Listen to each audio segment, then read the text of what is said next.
right? All right.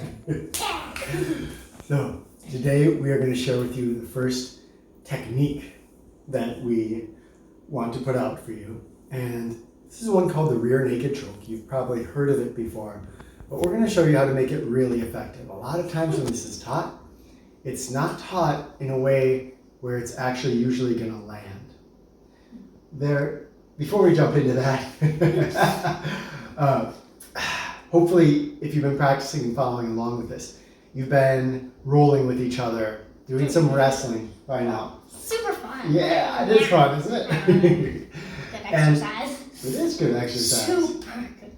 Right, and we talked about in the beginning, we want to be pushing against each other at this point still, because we're going to be developing more upper body strength and leg strength. When we're resisting each other when we fight, it allows us to build that strength. Again, we're going to try to shift away from that over time. Eventually, once we get more strong. Yeah.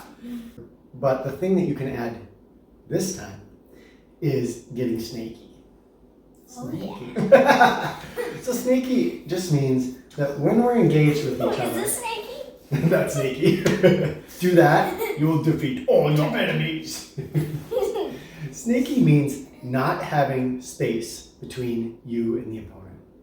And when that's Limb awareness. It's also takes a lot of limb awareness. Was that the last one? Yeah, because our limbs are often just out there. They're not engaged. And here, why don't you get down? On the ground or what? Yeah, get down. Let me get on top of you once here. Oh. Whoa. All right. So if I have her, don't smush you. My stomach isn't. Oh, because you just ate.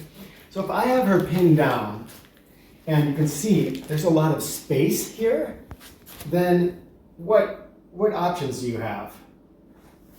Yeah. See, she can do a lot of things. Ouch.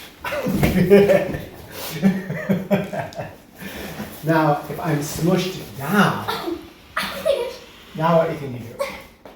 Not as much, right? So, same thing. She's on top. And getting me down into that pin.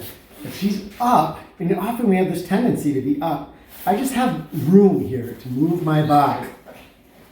If she squishes down, then she's based in a way that's a lot harder for me to move.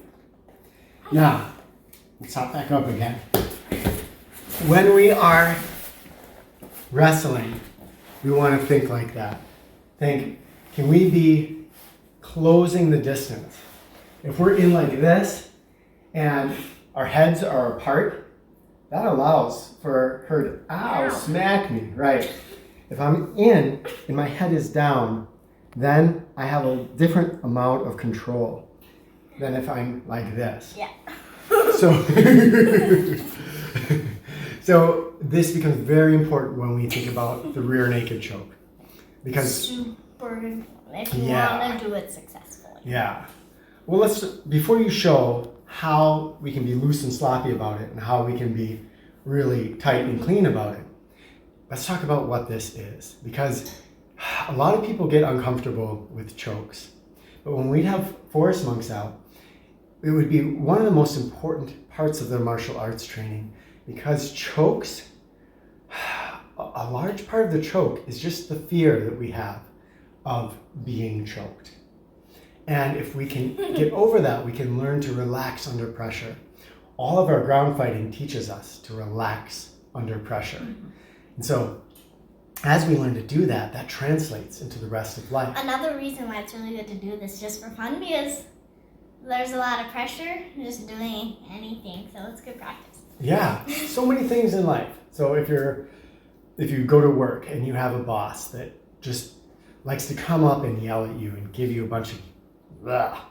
Well, if you're used to being under a lot of pressure, being choked, and being able to relax in that situation, that's going to be a lot different experience for you. So you can translate this over. And the chokes give this wonderful way to do this. Now there's different kinds of chokes. The one kind of choke is an air choke. Can you get up behind me? And do kind of... Is this the naked choke or Kind of just do a rear naked, but I'm going to actually have you Sloppily or not? just kind of set into it right now. But instead of getting me here like the rear naked, I'm going to have you choke with this, okay? Okay, can I do my arm? Yeah, Okay. go ahead. So here, she's pressing into my throat. And what that does is it closes off my ability to breathe. Now, these kind of chokes can be effective, but there's a couple of really big issues about them. First of all, this kind of choke can really hurt somebody. You can kill somebody with this because you're cutting off and you can damage that windpipe. And when we're doing that, it can close in and essentially the person won't be able to breathe anymore. That can be lethal. It would get you into legal trouble, not to mention the moral issues of using that kind of a choke on somebody. Now, what she is doing when she does a rear naked choke, if you can just get into position again, don't do it hard here. You can see my throat is safe here in the crook of her elbow. So that's not what she's trying to deal with. And I forgot to say the other thing about those chokes is they can take, these chokes, is that they can take a lot of time to make somebody pass out. And I'll show you why in a second. But with the rear naked choke, my throat is safe in there. And what she's actually doing is delivering pressure to the sides of my neck. And there's two main arteries that run up the side of the neck. And when she squeezes those off, then it cuts off blood supply to the brain. And, and without that blood supply to the brain, well, it renders a person unconscious. And it can happen very quickly. A properly executed one, within 4 or 5 seconds, a person can be passed out. And you release it, the blood goes back to the brain. That was just an emergency mechanism that the brain says, oh, no, black everything. But they will wake up. They'll be okay after that, if that's what's been done, as opposed to this. Now, we're going to show a demonstration that this is a do not do this at home, period, demonstration. But it's to show how people can become resistant to these straight chokes. And this can be because somebody just has a real built up neck, or it can be because they have a lot of martial arts training and they've learned to flex certain muscles, relax other parts of their neck in order to resist a choke. Can we show them this little demo? That is the do not do this at home demonstration. Do you need balance? You okay? Oh my goodness, balance. So, can you get up on one foot? So, I can get pretty relaxed here, even though there's a lot of pressure, choking pressure. He sounds like he just won helium. My funny face. Oh my gosh. So, This sounded ridiculous. Oh my goodness. so that's why a choke can sometimes, well, a lot of times, be much less effective than this blood choke. And the other thing with these is that it gives this wonderful ability to be peaceful.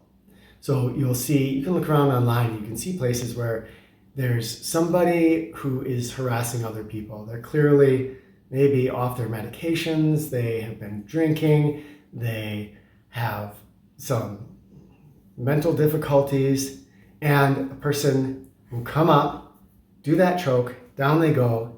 Which choke? The rear naked? The rear naked choke. Because we were going on the other one. So. Yes. It's all over in 6-8 seconds. The person's waking back up. And when people wake back up from that blood choke, they tend to be disoriented. You are standing there, you are shoving something in somebody's face and yelling at them. And the next thing you know, you're blinking and you're looking up and you're not quite sure what happened. It can really take the oomph out of people. It can take the fight out of people. So, a super effective technique that is very peaceful. Now, when we apply it, we want to apply it just until a person passes out. And when we're doing it with our friends here, And if it's kids, if it's adults, my recommendation is going to be don't pass the person out. You don't have to go that far. If you apply it again, so she can apply it, she can go ahead and do it tight. Good. And what I'm waiting for is I am having my hand ready and I'm waiting for a little feeling of just pass it outness to come over me, pass it outness. And then I tap out before that happens. And that makes this very, very safe to practice. Squishing into the side. Let's show the basic setup of this. So, Arm? yeah, and Elbow? we're going to do this, sloppily at first so you can see what's going on. The elbow is going right in, okay? This hand Grabs right here. onto her bicep. Right here. Yup. This hand comes behind. Sometimes helps for more leverage for me to do it right here though, because I can pull back more. Yeah. In the middle here. Okay. And then you're basically Squishing. So let's pull. Yeah, can you see how she's squishing in? She's kind of pulling back, but she's keeping this safe. I'm kind of like pulling that back. And then this hand is going to press on the back of my head. Yeah. So that arm comes around. You want to practice this right and left. I'll talk about practicing it in a second.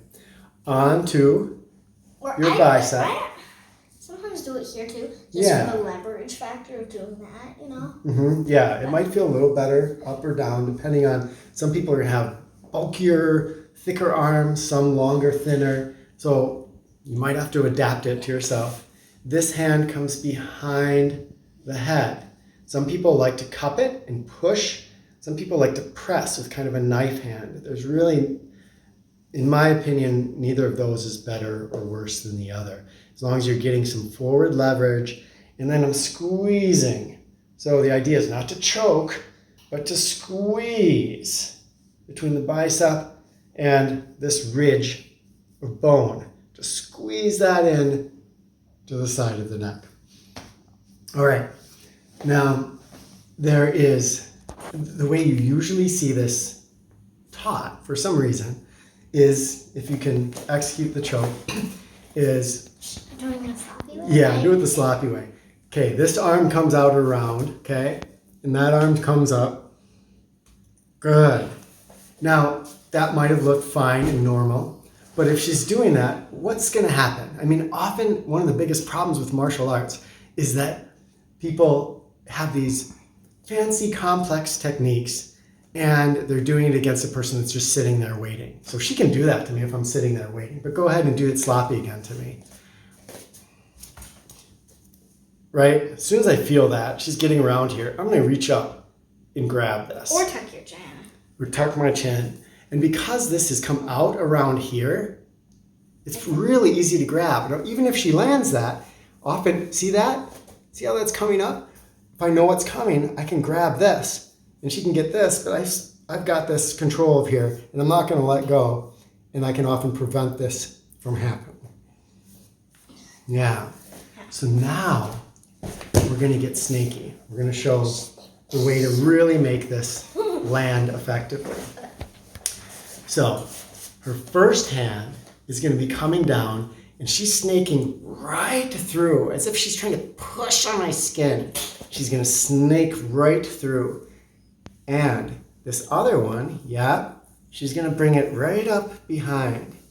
We'll see this from the back too. So she's trying to give me nothing to grab, essentially, by keeping everything very, very tight. Let's try from this angle once. Go ahead and reapply. So she snakes that in, brings that up, and not much for me to grab. When it's done that way, it can become a super effective technique. Now, as I was saying, when we learn these techniques, we're doing it against somebody who at first is just sitting there. Okay, practice it, see if you can get it. And we can give ourselves a false sense of proficiency by thinking, okay, I've got this down.